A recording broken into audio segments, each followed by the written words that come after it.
시청자 여러분 안녕하십니까? 1월 14일 화요일 인사드립니다. 박민영입니다. 안녕하세요. 이혜은입니다. 간밤 뉴욕 증시는 3대 지수가 혼조세로 마무리를 했습니다. 다우존스 지수는 오름세를 보인 반면에 나스닥은 연일 하락세를 이어가고 있는데요. 간밤에는 또 달러 인덱스가 110을 돌파하기도 했고요. 국채금리 수익률이 4.79%까지 오름세를 나타내기도 했습니다. 계속되는 국채금리의 급등세가 이렇게 뉴욕 증시의 발목, 특히 기술주들의 발목을 잡는 모양새인데요. 이런 와중에도 저가 매수세가 유입되면서 테슬라는 2% 넘는 오름세를 나타내기도 했습니다. 반면에 양자 컴퓨팅 관련주들은 급락세를 또 한 번 시연하기도 했죠. 그런 가운데 유가는 2% 넘는 오름세를 나타냈는데 이러한 여러 가지 이슈들과 재료들이 우리 증시에는 어떻게 작용을 할지 지켜봐야겠습니다. 금리와 달러가 계속해서 우리를 불편하게 하고 있습니다. 그 가운데 종목들의 변동도 스물스물 커지고 있는데 어떻게 대응을 해야 될지 또 그 속에서 기회는 어디로 가봐야 될지 같이 고민하겠습니다. 어제 국내 증시 복귀부터 같이 살펴보시죠. 어제 국내장 트럼프와 금리에 대한 변수, 압박 속에 결국은 하락으로 거래 마쳤습니다. 양지수 모두 다 1% 이상 떨어진 채 끝났죠. 특히나 지난주 상승을 주도했던 섹터의 하락이 있었습니다. 반도체, 조선 등의 종목들 밀렸고요. 단기 상승에 대한 차익 실현의 욕구가 자극되는 분위기, 그것을 촉발한 것이 바로 금리이고요. 외국인의 양시장 매도도 부담스럽게 작용하고 있습니다. 위험 자산을 회피하기 위한 섹터 바스켓 매도 물량이 꽤 나오는 것으로 시장은 추정하고 있고요. 미국 고용보고서 발 금리 부담이 계속 압박을 가하고 있죠.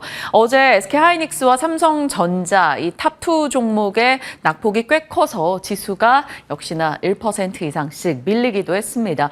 특히 SK하이닉스는 20만 원의 저항을 계속 받는 분위기죠. 어제 4% 이상 떨어지면서 19만 원대까지 내려갔습니다.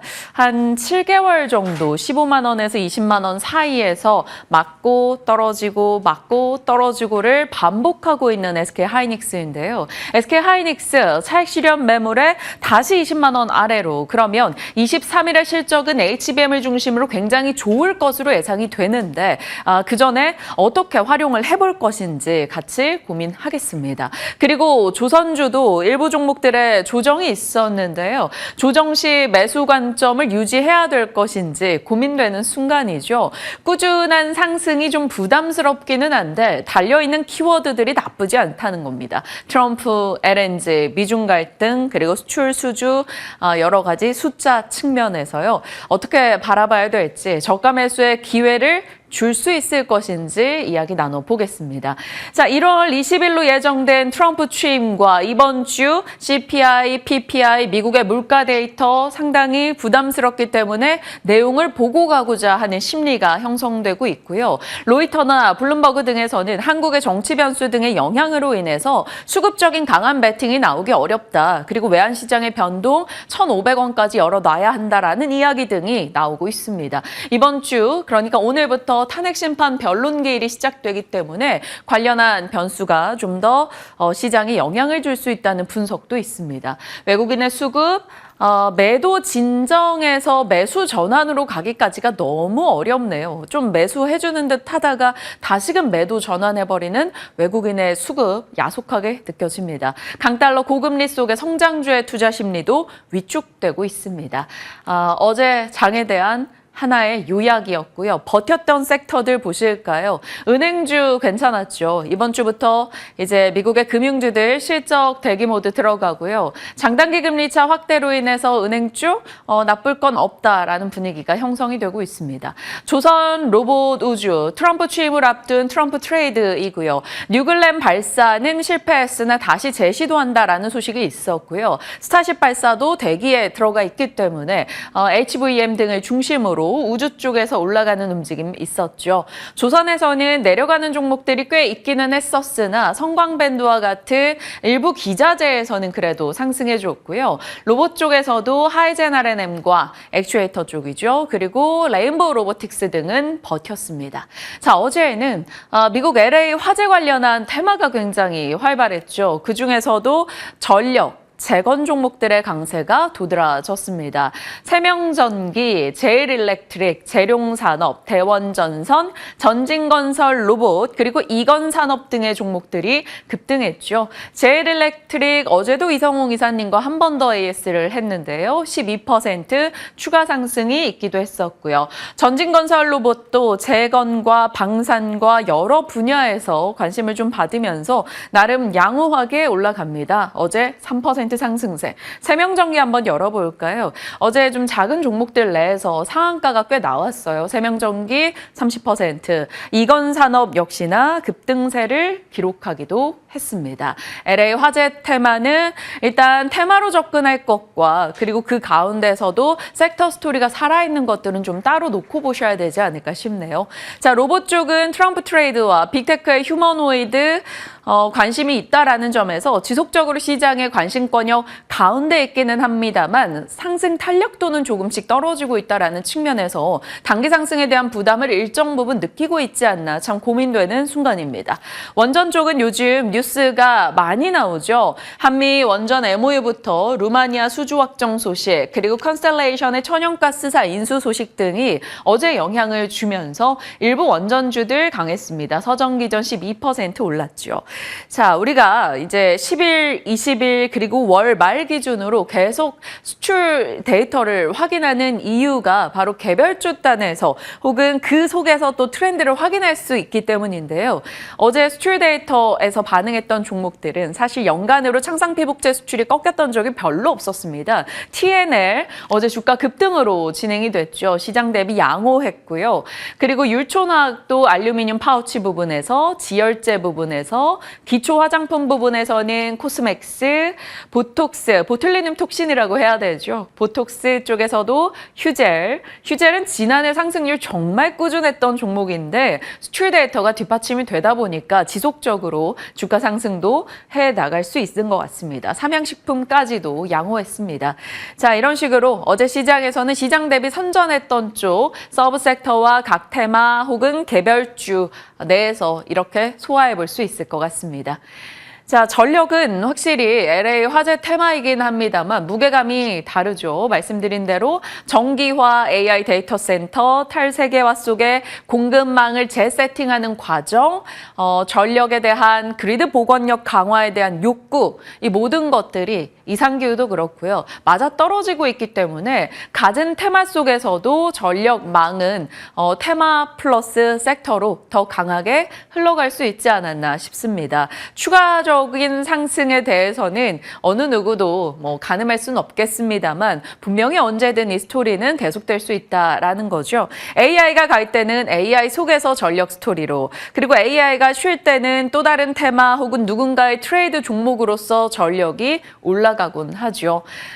결국 2022년도부터 전력 섹터 같은 경우는 잠시 쉬는 시기는 있어도 멈추지는 않았다라는 얘기를 계속 하게 되는 것 같습니다. 노후 변압기 교체 수요, AI 산업, 탄소 중립 트렌드 속에서 변압기 생산자가 그리 많지 않고 신규 진입이 어려운 측면에서 기존의 전력망의 종목들이 강할 수밖에 없다라는 거죠.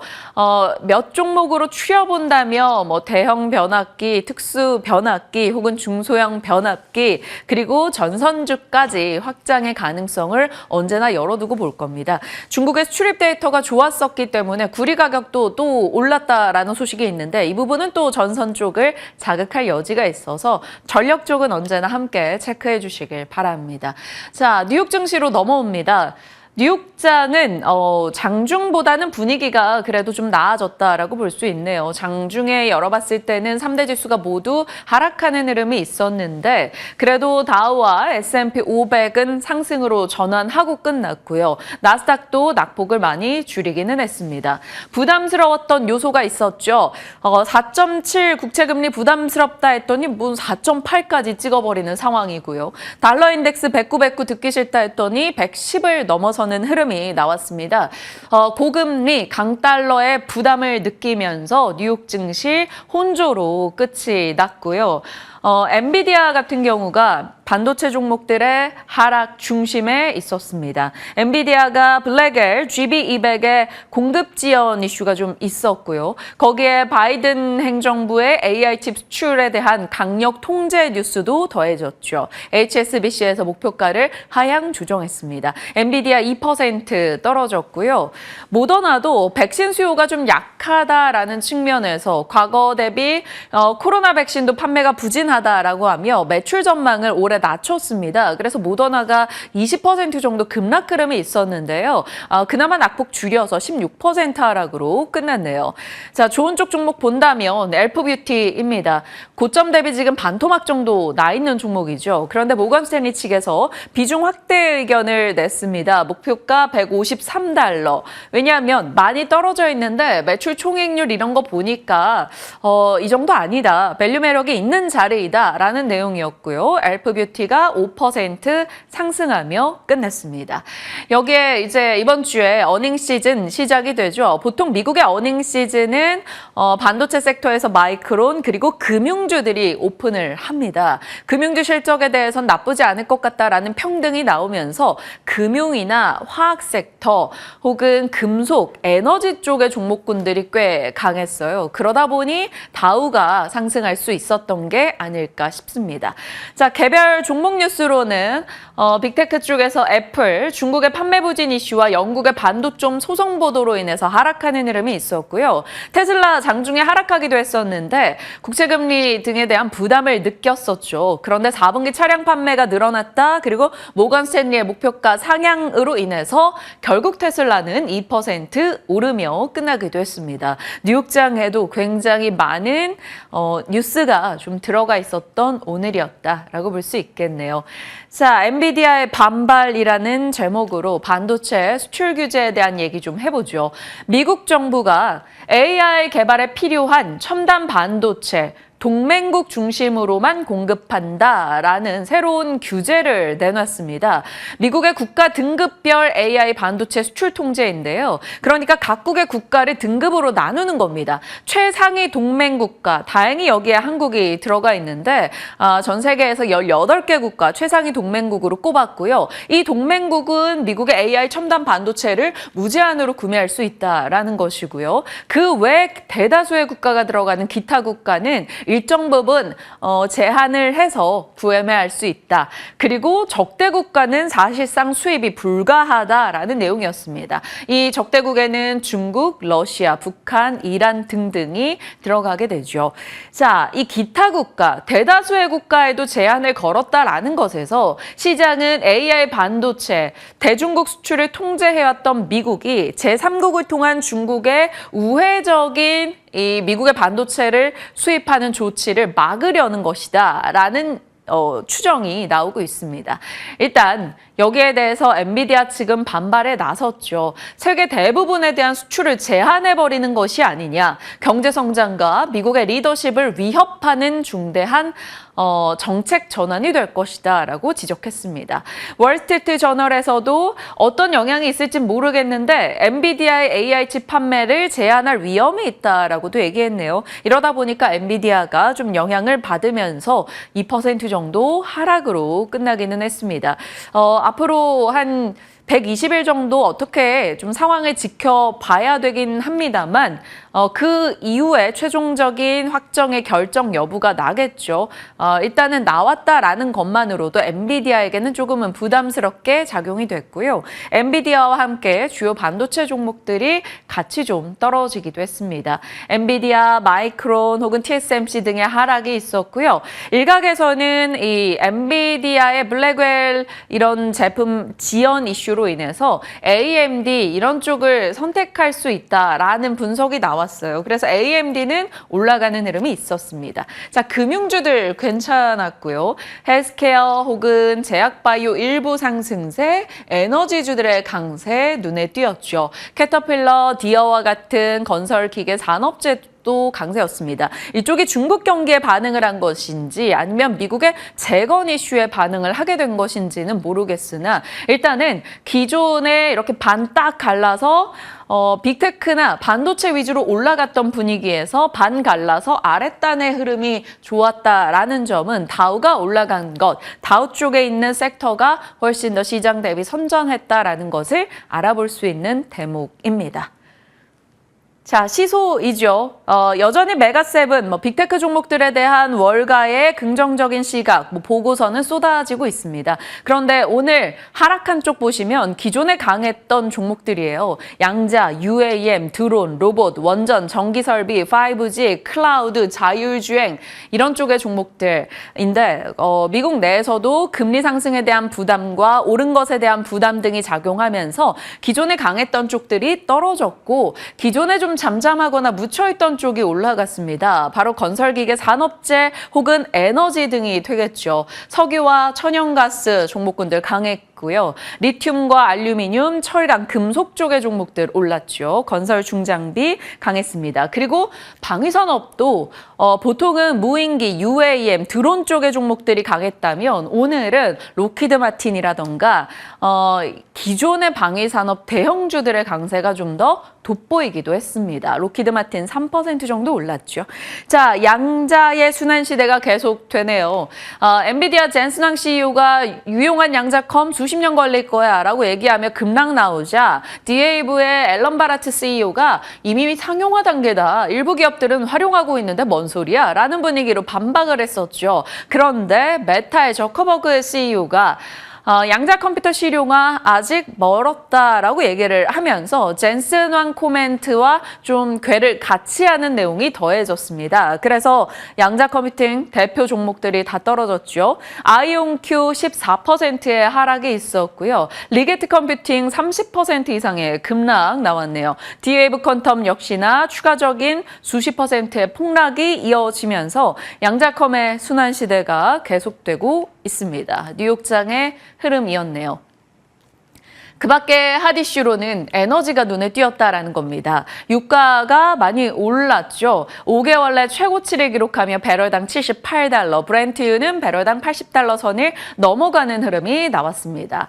자, 미국 재무부와 국무부에서 러시아 에너지 회사 가즈프롬 등에 대한 그리고 그 자회사까지도 제재하는 움직임이 있었죠. 그리고 그간 제재를 피해서 러시아 원유를 날랐던 이 러시아 그림자 선박이라고 하는데 이 그림자 선박들도 제재 대상에 들어간다라는 겁니다. 이 제재 대상이 들어가게 되면서 작년 기준 하루 170만 배럴 원유 수송에 타격을 입게 될 거다. 이런 분석이 나왔고요. 그러다 보니 유가가 올라서고 있습니다. 인도도 러시아 유조선을 거부하는 흐름, 유가 상승에 어느 정도까지 상단을 열어놔야 될지 일단 골드만삭스는 브렌트유 기준으로는 85달러 윗단 열어놓고 있습니다. 그래서 에너지 혹은 조선 쪽 잘 체크가 필요하겠고요.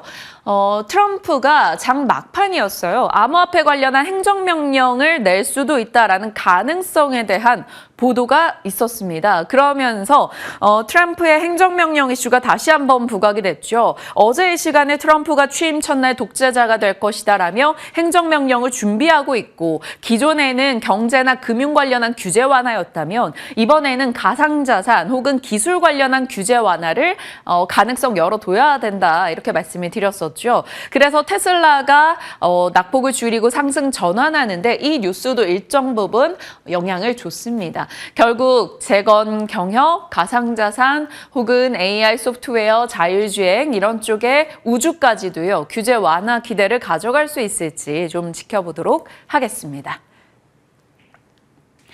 자, 그러면 이제 시장에서는 오늘 뭔가 주요 섹터 베팅하기가 어려운 분위기라면 테마에 또 집중할 여지가 있겠죠. 테마성 자극 뉴스들은 유리기판에서 계속 나오고 있습니다. 밀도나 전력 소비량이냐 이 열 측면에서 우위를 갖고 있기 때문에 꿈의 기판으로 보이는 유리기판의 이슈가 계속되고 있는데요. 유리기판의 앞단에 서 있는 앱솔릭스가 연내 양산을 목표에 들어가고 있다. 이런 언론 보도가 있었죠. 샘플 테스트, 시제품 양 양산을 지속하고 있고 그를 통해 올해 양산을 목적으로 하며 미국의 조지아주 공장에 설비를 반입하고 있다. 대량 양산을 준비하는 게 아니냐. 그러면 그 안에 들어가는 장비부터 또 관심을 받을 수밖에 없겠죠. 그래서 시간 외였습니다. 장비 종목들부터 강세 흐름을 나타냈어요. 어제 SKC 장중에는 3% 빠지긴 했습니다만 시간 외에서 3% 정도 올라간 채 끝이 났고요. 한빛레이저와 피로틱스, JNTC, 토모큐브, HB테크놀로지 등의 종목들이 시간 외에서 강세를 나타내기도 했습니다. 자, 마켓앤마켓에서는 유리기판 시장이 올해 9조, 2028년 그러니까 3년 뒤에는 11조 정도로 내다보고 있고요. 이 시장에 대한 움직임 삼성전기나 LG이노텍도 강하게 이 시장을 공략할 의지를 피력하고 있습니다. 결국 AI 반도체 내에서도 요즘은 유리기판으로 조금 더 압축되는 테마 분위기가 형성돼 있다라는 거죠. 유리기판 관련한 종목군들 며칠 전에 많이 확장이 돼서 한 번 더 이렇게 정리를 했던 바가 있었습니다. 앞단에 인텔, SKC, 삼성전기, JNTC, 피로틱스가 서 있는 상황이고요. 그 뒤로 야스부터 한빛레이저 혹은 인텍플럭스 등등의 종목들, ICD도 그렇고요. 이렇게 종목들이 확장이 돼가고 있는데 오늘은 관심을 받게 될지 어떨지 일단은 체크하고 가도록 하겠습니다. 자, 박앵커의 연결고리 오늘은 부분입니다. 바이든의 반도체 수출 통제 그리고 엔비디아 등의 반도체 하락이 국내 반도체에 어떤 영향을 줄지 봐야겠죠. 다만 한국은 최우선 동맹국으로서 무제한 수입을 해올 수 있다. GPU 등을 수입해올 수 있다라는 긍정은 있으나 분명히 이런 수출 기조가 강화되는 것에서 한국도 중국으로 혹은 다른 쪽에 대한 부담을 안고 갈 수밖에 없을 겁니다. 거기에다가 공급 과잉 이슈로 SK 하이닉스 낸드 부분에 10% 감산 이슈가 있는데 이게 감산 이슈로 받았을 때 가격 방어가 된다라고 보면 긍정적인 해석일 것이고요. 지금 상황이 여전히 공급이 넘치고 이 수요가 부족한 상황이다라고 봤을 때는 전통 반도체 낸드 쪽도 부담스럽게 볼 수도 있습니다. 해석의 차이가 어떻게 나올지 봐야 되겠죠.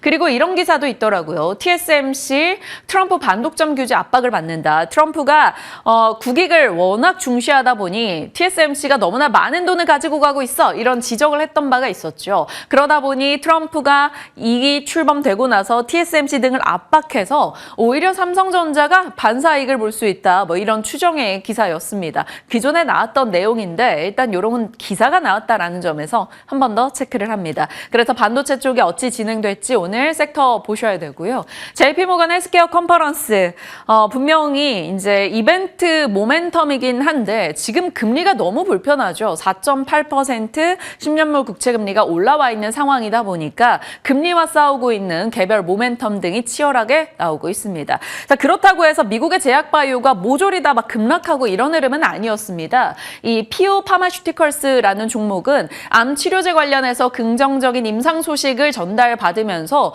오늘 하루 사이에만 거의 300% 가까이 급등이 나오기도 했고요. 셀러리어스 파마스티컬스 역시나 합병 관련한 이슈 속에 펩타이드 접합 물질 모멘텀을 안고 가면서 폭등으로 이어지기도 했습니다. 그러니까 개별 모멘텀이 살아있는 종목군들은 어찌 올라간다라는 측면에서 국내 바이오도 금리 부담에 모조리 다 안 볼 것이 아니라 모멘텀을 뚫고 올라올 수 있는 종목이 무엇인지 선별 작업은 필요해 보입니다.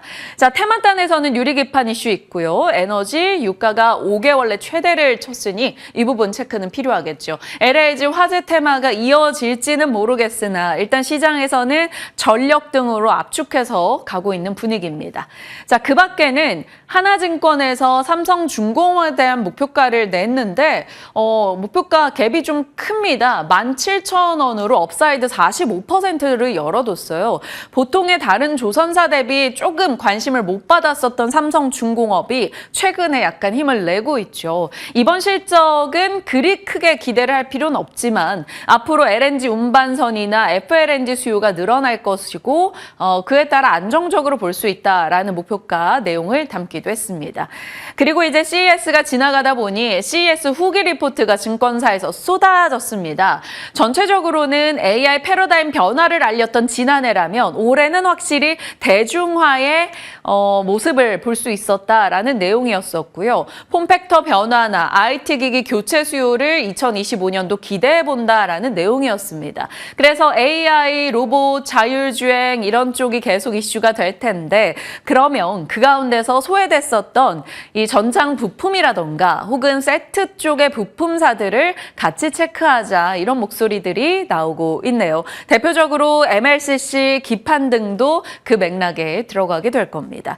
그 밖에는 좀 시장이 별로다라고 놓고 본다면 방어적인 느낌으로 콘텐츠 쪽에 대한 관심도 요즘 좀 있는 것 같아요. 증권사 곳곳에서 보고서가 나옵니다. 그래서 스튜디오 드래곤을 중심으로 같이 체크를 해보겠고요. 드라마 편성이 계속해서 줄어들었었는데 이제 조금 다시 늘어나지 않겠느냐 회복에 대한 기대감도 일부 등장합니다. 그리고 통신 쪽도 방어적인 측면에서도 그리고 우주, 항공 이런 쪽이 가기 위해서는 통신도 세팅이 돼야 된다라는 측면에서도 스물스물 이야기가 나오는데 KT를 중심으로 통신 섹터는 분위기 체크해 주시면 되겠고요. OLED 뉴스 많이 나옵니다. 수출도 OLED 쪽이 괜찮았기도 하고 CES 이후 폼팩터 변화에 대한 기대감들도 나오고 있는데 소외돼 있었던 OLED 쪽 관심 받을 수 있을지 지켜보죠.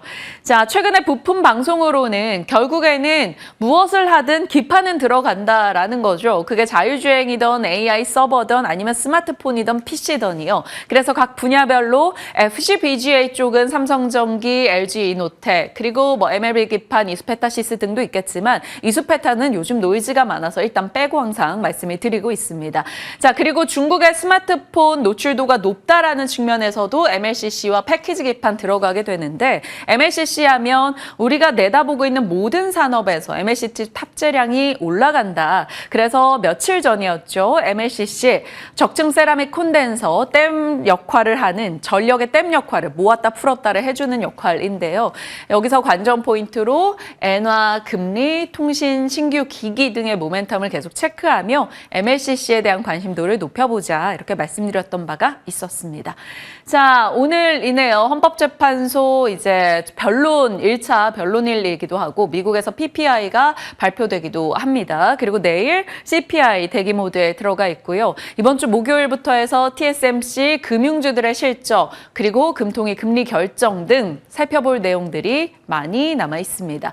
그리고 1월 위기가 될 수도 있고 기회가 될 수도 있는 1월 위기와 기회인데 트럼프 취임과 일론 머스크 정보효율부 수장으로 취임하게 되죠. 1월 24일 일본은행의 금리 발표, 인상에 대한 전망도 꽤 많이 나옵니다. 그리고 한국의 설 연휴와 중국의 춘절 연휴가 있는데 춘절 연휴 직전에 중국의 지준율 인하 가능성도 거론이 되고 있고요. 1월 30일은 FOMC 금리 결정, 그리고 이제 빅테크 이번 주는 금융주 해서 주요 기업들의 실적이 쏟아진다라는 겁니다. 23일에 있을 SK하이닉스 실적도 국내에서 중요하고요. MSCI 2월 편입 시총 기준일 1월 말경으로 예정이 되어 있으니 편입 후보 종목군들의 시총이 어느 정도 수준인가를 또 관심 두고 패시브 자금 유입에 대한 기대로 대응하시는 분들은 체크해 주시길 바랍니다. 시장에 대한 흐름 들여다봤고요. 오늘 섹터 뉴스 어디로 잡아주셨나요? 네, 이제 이번 주부터 금융주 실적 발표한다. 미국에서 이렇게 전해주셨는데 우리 금융주들은 지난 12월에 좀 낙폭을 딛고 다시 기지개를 켜는 1월을 보내고 있습니다. 어떻게 흘러가고 있는지 전반적으로 12월부터의 흐름 함께 들여다보시죠. 자, 이제 다시 한번 배당을 좀 기대해도 되는 시즌이 돌아왔습니다. 그렇다면 시선은 다시 금융주 쪽으로 향하게 될 텐데 일의 시간이라는 제목을 지어봤거든요. 지난 12월에 한 달 그리고 2024년 한 달 동안 금융주들이 어떤 흐름을 보였는지 먼저 체크하고 가겠습니다. 작년 12월에 우리 시장에 큰 충격을 가져다 줬던 계엄 사태, 그 당시에 가장 크게 충격을 받았던 섹터 중에 하나가 바로 금융 섹터였습니다. 당시에 JB금융 12월 3일부터 17일 사이에 낙폭을 들여다보면 17% 넘게 빠졌었고요. KB금융도 16%, 신한지주 13%, 하나금융지주와 우리금융지주 이렇게 4대 금융지주가 모두 10% 이상의 낙폭을 보여주면서 굉장히 크게 충격을 받아갔었습니다. 특히 그 당시에 KB금융은 외국인들이 반도체를 팔고 가장 집중적으로 매수하고 있는 종목 중에 하나였는데 그 회복세를 그리고 그 상승폭을 대부분 반납을 하고 16%나 넘게 빠졌었던 흐름을 나타내기도 했죠. 4대 금융지주뿐만이 아니라 전반적으로 모두 낙폭을 가져가면서 금융주들이 받았던 충격은 상당했습니다. KRX 은행지수, KRX 300 금융지수도 10% 넘게 각각 하락하기도 했었죠. 자, 그러나 2024년 한 해를 전반적으로 들여다봤을 때는 4대 금융지주의 흐름은 나쁘지 않았습니다. 시가총액이 모두 증가세를 보여줬고요. KB금융이 32조 6천억 원가량으로 몸집을 불렸고 신한지주, 하나금융지주, 우리금융지주까지 모두 일제히 시가총액이 증가하는 모습을 보여줬습니다. 상대적으로는 우리금융지주의 시가총액 변동폭이 가장 작기는 했죠. 2024년 그리고 2024년 12월에 한 달 동안의 흐름을 좀 들여다보면 밸류업 프로그램으로 2024년 내내 기대감을 끌어모았던 금융주들 계엄 사태로 그 상승폭을 상당 부분 반납하는가 싶더니 자사주 매입과 호실적 분기 배당에 대한 기대감까지 최근 더해지면서 다시 주가 반등을 만들어내주고 있습니다. 2024년 말 기준으로 시총 합계액은 84조 3,416억으로 집계가 되고 있고요. 시총 규모를 따져봤을 때는 4대 금융지주 기준 YOY로 30%가량 늘어나는 모습을 보여줬습니다. 1년 사이에 19조 원가량 몸집을 불렸던 4대 금융지주였고요. 시총 규모와 주가 모두 상승과 반등으로 지난 2024년에 마무리하기도 했죠. 자, 비상계엄 사태 이전에 금융지주 시총을 얼마나 회복을 했는가도 들여다보겠습니다. KB금융은 그때 당시에 정말 잘 나갔던 종목 중에 하나였는데 39조 8,251억까지 시총을 불렸던 KB금융이었습니다. 40조를 정말 목전에 두고 있는 상황 속에서 계엄 사태가 발발이 되면서 연말에는 32조까지 회복세를 보여줬고요. 그리고 현재로서는 조금 더 불어나서 35조까지 몸집을 불려놓은 상황입니다. 하지만 계엄 전과 비교했을 때는 아직 조금 못 미치기는 하죠. 신한지주, 하나금융지주, 우리금융지주 모두 연말과 현재 계엄 전 사태의 이 시총 규모를 회복하지는 못했는데 점차적으로 연말 대비로는 상승하는 모습을 보여주고 있는 것은 사실입니다. 우리금융지주는 오히려 연말보다는 조금 빠지기는 했죠. 이렇게 시총 차이를 감안을 해봤을 때 다시 계엄 전만큼 금융주들이 다시 한번 매력을 끌어올려 줄 수 있을 것인가, 밸류업 프로젝트 어떻게 좀 가동을 하고 있는지 들여다보겠습니다. 주요 금융지주별로 밸류업 정책을 비교한 표를 가지고 와봤는데 총 주주환원 목표치는 신한과 하나, 우리가 모두 50%로 제시를 하고 있는데 신한과 하나의 경우에는 2027년 기준이고요. 우리는 조금 약간은 아주 구체적으로 제시를 하고 있지는 않습니다만 중장기적으로 50% 목표로 하고 있다라고 밝히고 있습니다. ROE 목표치는 4대 금융지주 모두 10%로 제시를 하고 있고요. 자사주 매입에 대한 계획, KB금융은 연 평균으로 1,000만 주 이상 추진하겠다라고 밝힌 바 있고 양종유 회장이 지난해 3월이었죠. 5천 주를 매수했고 특히 연말에는 임원 11명이 5천 주를 추가적으로 자사주 매입했다라는 소식 들려오고 있습니다. 신한 같은 경우는 3년간 자사주 매입과 소각을 3조 원 이상 실시한다라는 계획이고요. 2027년, 그러니까 총 주주환원 목표치를 50%로 제시하고 있는 2027년까지 총 주식수도 감축하겠다. 그러니까 자사주 소각까지 진행을 하겠다라는 계획을 밝히고 있죠. 그리고 역시 진옥동 회장도 2023년 6월에 5천 주 매수를 했고요. 주요 경영진 6인도 5,500주 자사주 매입으로 현재 주가를 대응하고 있는 상황입니다. 하나도 2027년까지 자사주 매입 소각 47%로 꾸준히 확대한다는 계획 제시를 하고 있고요. 함영주 회장은 4년 7개월 만에 지난 12월에 자사주 매입에 나서는 모습을 보여줬습니다. 5천 주 홀로 매수를 했고요. 연말에 또 주요 경영진들이 7,400주 자사주 매입을 하면서 전반적으로 매력을 더 끌어올렸다라고 이야기를 해볼 수가 있겠죠. 우리금융지주는 임종용 회장이 2023년 9월에 만주를 매수한 바가 있는데 시기상으로는 조금 오래되기는 했습니다. 지금 총 주주 환원율 40% 이내와 초과했을 때의 상황을 가정해서 각각 자사주 매입에 대한 계획도 밝히고 있으니까요. 이러한 4대 금융지주의 자사주 매입과 소각 계획도 함께 들여다보시면서 앞으로 어느 쪽에 좀 매수세를 가져가야 될까 좀 가늠을 해보시면 좋겠습니다. 연말에는 우리금융지주에 대한 외국인들의 매수세가 상당했는데 일단은 4대 금융지주 모두 연말 배당과 함께 그리고 분기 배당과 함께 계속해서 지켜볼 필요가 있다라는 코멘트가 나오고 있죠. 자, 방어 전략은 역시 금융지주 그리고 금융주들 중심으로 시선을 옮기게 되는 게 사실이기도 합니다. 외국인 소진율도 한번 비교를 해보죠. 12월 3일 그러니까 계엄 사태 직전의 종가 기준과 어제 종가 기준으로 한번 집계를 해봤습니다. KB 금융지주의 경우에는 78.1%에서 현재 77%로 신한도 계엄 사태 전보다는 조금 못 미치는 수준입니다만 상당 부분 회복을 한 상황이고요. 우리는 거의 비등하게 유지가 되고 있습니다. 그러니까 외국인들이 우리 금융지주에 있어서 가장 좀 선호하는 모습을 보여줬다라고 이야기를 해볼 수가 있을 텐데 계엄 사태 이후에 적극적인 행보를 보이면서 외인 투자자들의 매수세가 유입됐다라는 분석이고요. 4대 금융지주 가운데 어쨌거나 외인 지분율이 홀로 상승하는 모습을 보여준 셈이기도 합니다. 타 은행주 대비 저평가 매력을 더욱더 부각시켰다라는 것이 우리 금융지주의 외국인 매수세를 끌어당겼다라고도 이야기를 해볼 수가 있을 텐데 지난해 주가 상승을 따져봤을 때 은행주들이 전반적으로 좋았습니다. 평균적으로 22% 상승을 했다면 우리금융지주의 경우에는 19%가량밖에 상승하지 못했거든요. 아직까지 상승 여력이 조금 남아있다라고도 풀이가 되고 있고요. 비상계엄 여파 이후에 해외 투자자 160여 곳에 서한을 발송하는 모습을 보여주면서 상당히 적극적인 대응을 한 점도 우리금융지주의 매력도를 끌어올렸다라는 분석입니다.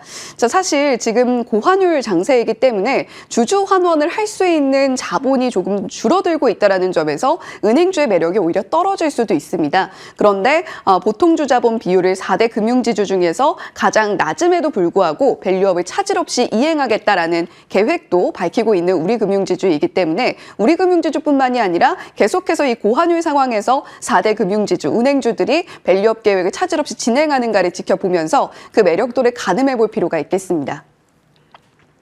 자, 방어 전략엔 역시 금융주다라고 이야기를 드리고 있는데 국민연금 역시도 비중을 조금씩 늘려나가고 있는 쪽에 금융주들 그리고 보험주들, 증권주들 포진해 있는 상황입니다. 그 리스트들 정리된 머니투데이 자료를 가지고 와봤는데요. NH투자증권, 한화투자증권, 하나금융지주, 키움증권, 한화생명까지 보험주들, 증권주들의 국민연금 비중 조절이 있었습니다. 점차적으로 늘리고 있다는 점에서 앞으로 2025년 초에도 그 비중 조절이 계속해서 이어질까를 지켜보시면서 배당 기대감을 갖고 이러한 종목 리스트도 함께 체크를 해보셔야 되겠죠.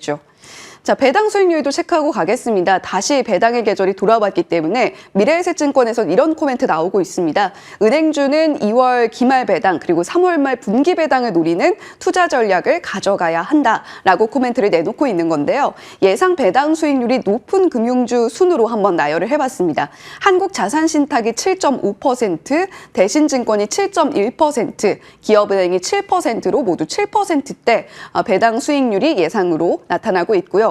NH투자증권 앞서서 국민연금이 비중을 늘렸던 종목이기도 합니다. 6.7%로 집계가 되고 있고 DB손해보험 6.5%, 카드사도 있네요. 삼성카드 6.4%로 나타나고 있고요.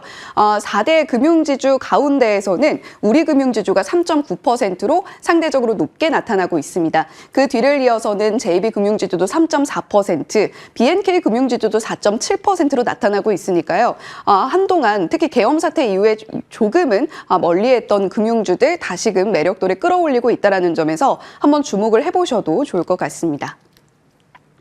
자, 헤드라인 돋보기입니다. 앞서서 민영 앵커가 삼성중공업에 대한 투자 의견 이야기를 전해주었는데요. 사실 어제 조선주들의 분위기는 그다지 좋지 못했습니다. 하나오션 롤러코스터를 타다가 0.3% 강보합에서 마무리를 했고요. 삼성중공업은 장중 내내 하락세를 면치 못하면서 4.5%나 급락하는 모습을 보여주기도 했죠.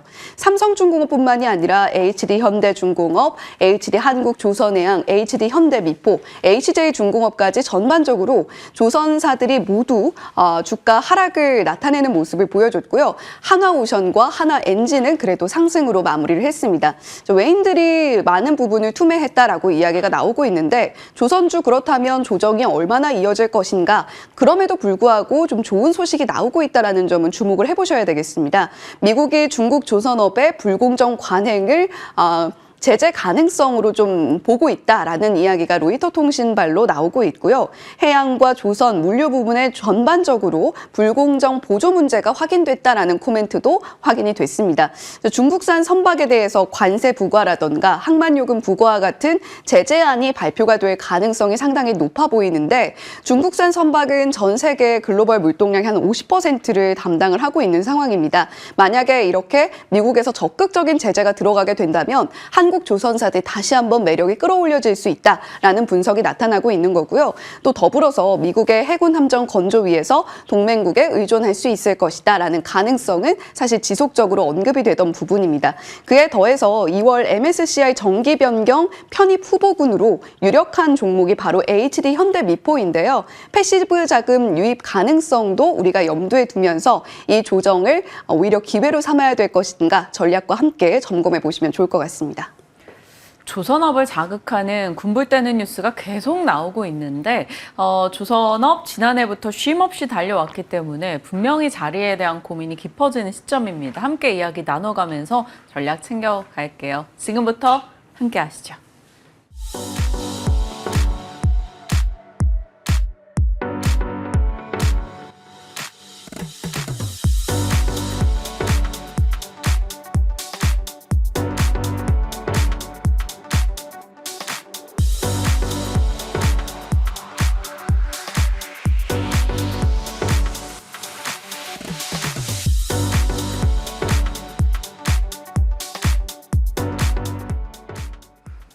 IS 김태성 본부장님과 시장 전략 챙깁니다. 어서 오세요. 네, 안녕하세요. 안녕하십니까. 어제 우리 장 1%씩 빠졌고요. 네. 밤사이 미국의 국채금리 4.8, 달러 인덱스 110을 또 터치했습니다. 계속 부담스러운 환경인데요. 네. 우리 시장 어떻게 대응할까요? 일단 호재와 악재를 명확하게 좀 구별을 해볼 필요는 있을 것 같습니다. 그러니까 전 세계 시장에 대한 지금 호재보다도 일단 악재를 먼저 좀 체크를 해보면 크게 두 가지라는 거죠. 첫 번째, 그가 오고 있다. 네, 트럼프의 이제 이 2기가 본격적으로 출발할 날이 지금 얼마 남지 않았다라는 게 중요 포인트인 것 같고요.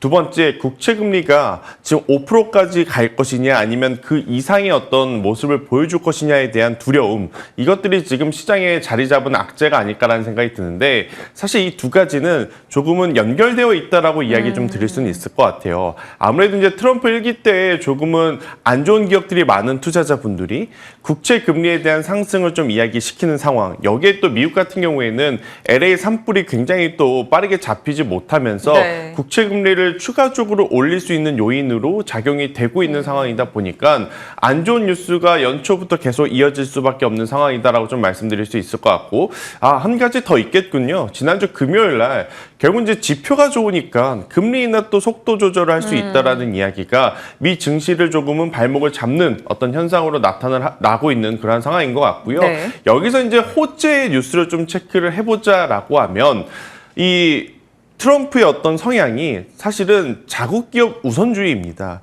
그러니까 관세에 대한 이야기를 하게 되면 그에 따른 수혜를 명확하게 볼 수 있는 기업들이 사실 애매한 것이 아니라 눈에 띄게 지금 나타날 가능성이 높다라는 게 첫 번째, 안 좋은 악재 속에서 좀 찾아볼 수 있는 호재가 아닌가 싶고요.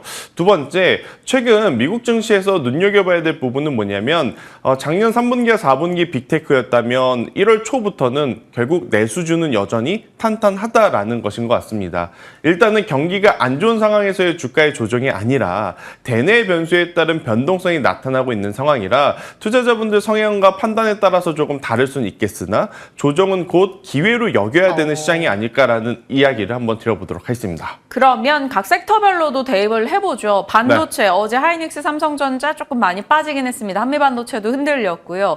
CES 전후로 해서 젠슨왕이 자극했던 HBM 모멘텀이 좀 약화되고 네. 상승 부담 차익 실현이 나왔어요. 반도체도 조정 시 매수일까요?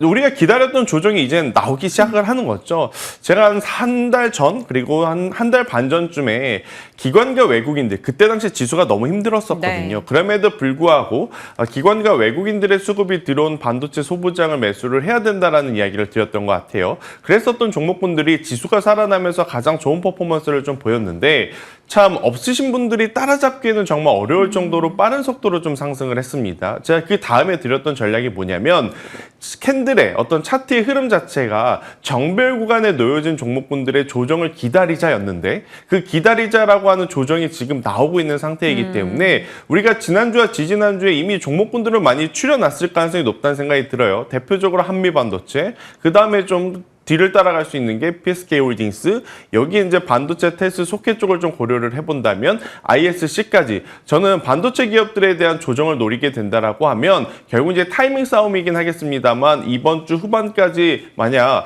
반등이 나오지 않고 조정이 나온다 하더라도 너무 걱정하실 필요는 없지 않겠는가? 그러니까 한간에 이런 이야기가 나옵니다. 블랙엘에 대한 발열을 완벽하게 잡지 못하다. 이게 어떻게 보면 안 좋다라고 느껴질 수 있는데 저는 여기서 또 역설적으로 생각을 해보면 유리기판 관련 기업들에게는 당연히 엄청난 호재일 수 있겠다. 그리고 상용화를 더 앞당길 수 있을 만한 트리거로 작용할 수 있겠다라고 판단을 하기 때문에요. 지금은 지수를 생각하지 마시고요. 종목을 잘 생각을 했었을 때 좋은 결과를 좀 낼 수 있다라는 네. 것에 집중하셨으면 좋겠다는 의견 드리겠습니다. 유리기판 앞서 이제 브리핑을 살피기도 했었는데 네. 그러면 유리기판에 대응할 경우 탑픽으로 뭘 보십니까? 일단 가장 제가 선호하는 기업은요. 딱 하나죠. 일단 SKC를 좀 보셔야 될 것 같고요. 그 다음에 이제 후발주자를 어디를 좀 봐야 될 거냐 고민을 좀 많이 했어요. 근데 왜 SKC가 1등이냐? CES에서 완벽하게 기술을 선보인 쪽은 보였으니까요. SKC밖에 네. 없습니다. 그러니까 SKC를 먼저 보자라는 것이고요.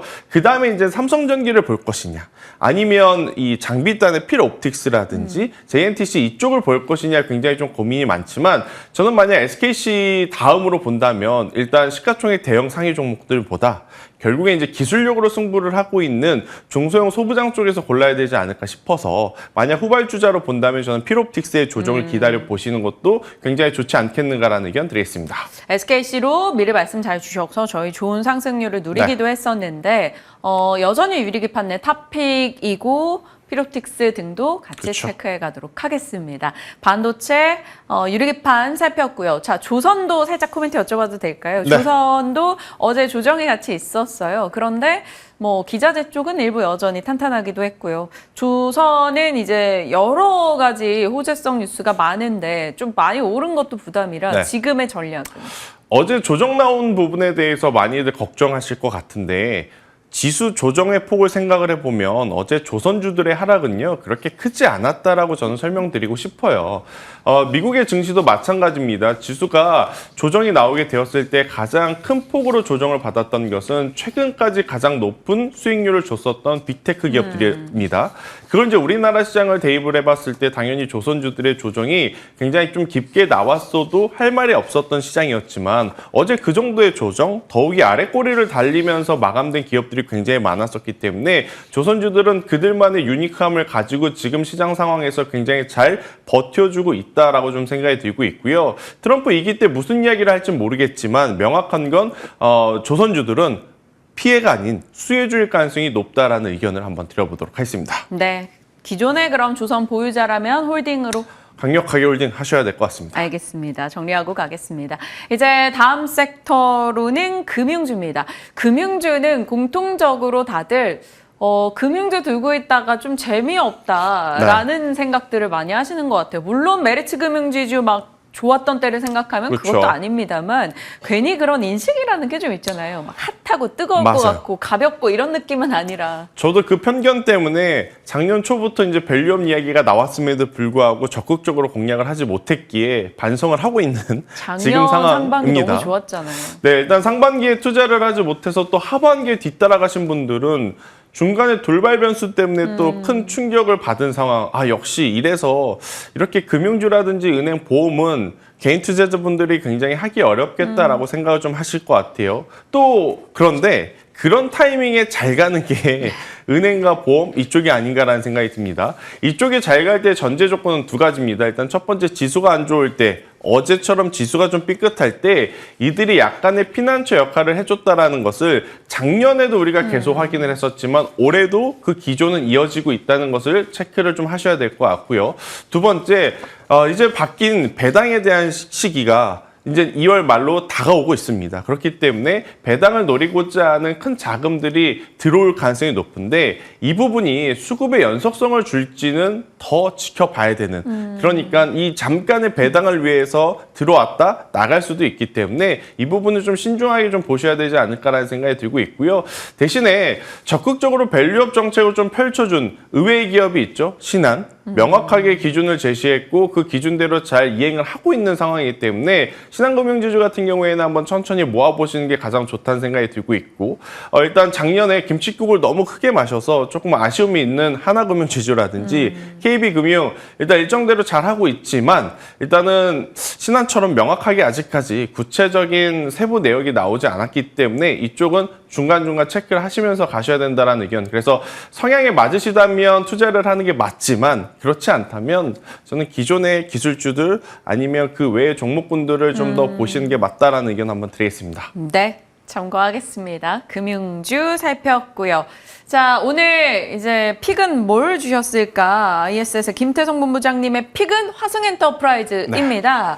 화승엔터프라이즈 아디다스 신발 우리가 만든다. 제가 오늘 아디다스 신발 신고 왔는데 오늘 저희 부장님도 신고 계시더라고요. 최근에 아디다스가 인기네? 라는 생각을 했습니다. 트렌드가 좀 돌아오고 있나요? 일단 미국에서도 가장 눈여겨봐야 될 부분들이 이런 내수 소비재들의 강세였다라고 제가 앞서서도 좀 말씀을 드렸는데 나이키는 조금 이제 다르게 봐야 되지만 그래도 바닥권에서 굉장히 빠르게 올라오고 있고 아디다스 또한 굉장히 좋은 매출고를 올리고 있다고 지난 3분기부터 우리에게 좀 이야기를 해왔습니다. 그러한 기조가 4분기에도 이어지게 된다면 저는 이 ODM사 화성 엔터프라이즈의 주가도 충분히 더 올라갈 수 있다라고 좀 말씀드릴 수 있을 것 같고요. 또 이제 미국 기업들 중에 룰루레몬도 그렇고 스케쳐스도 그렇고 생각보다 스포츠 의류 브랜드들의 매출이 굉장히 지금 좋아지고 있는 상황이에요. 옷만 입을까요? 또 그 옷에 맞는 운동화도 또 신으셔야 되겠죠. 그렇기 때문에 저는 화성 엔터프라이즈의 엄청나게 강력한 상승을 좀 기대하시는 건 아니지만 그래도 충분히 박스권은 돌파해 줄 가능성이 높지 않을까라는 생각이 들어서요. 현재 구간에서 8,500원이라는 손절 라인만 지켜주십사. 그리고 만약 추가적으로 상승 시에는 목표가는 13,000원 한번 기대해보자라는 의견 드려보도록 하겠습니다. 화승엔터프라이즈 단기적으로 관심을 두고 살펴보겠습니다. 목표가 13,000원. ASR 종목이 뭐가 있을까 열어보고 있는데 두 개가 궁금해요. 짧게 답변 부탁드립니다. 로보티즈. 로보티즈 궁금하고요. 대한전선, 대원전선, 가온전선, 전선 시리즈 궁금합니다. 네, 일단 안 좋은 뉴스지만 그래도 반응하는 게 주식시장이라서 참 안타까운 상황. 하지만 전선주들은 이 산불이라는 이슈를 좀 제외하고 보더라도 여전히 좀 강력하게 보셔야 되기 때문에 보유자분들은 저는 홀딩 의견 드려보도록 하겠고요. 만약 없으신 분들은 일단 저는 그 대안주로 산일전기, 그러니까 전선주는 아니지만 전력기기 쪽에서도 이제 특수 변압기에 조금 더 집중된 산일전기를 보시자라는 전략 드려보도록 하겠습니다. 로보티즈요? 로보티즈는요, 너무 걱정할 필요는 없을 것 같습니다. 조금 더 들고 가시고요. 없으신 분들은 지금 후발주자로서는 저는 엔젤 로보틱스의 위치가 굉장히 좋아 보이고 혹은 SPG와 SBB테크처럼 감속기 쪽도 적극적으로 보시는 거 괜찮다라는 의견 드리겠습니다. 네, 로봇에 대해서는 긍정의 의견 깔끔하게 잡아주셨고 전선도 마찬가지입니다. 홀딩 의견이니까요. 참고해 주시길 바랍니다. ISL 김태성 본부장과 함께했네요. 고맙습니다.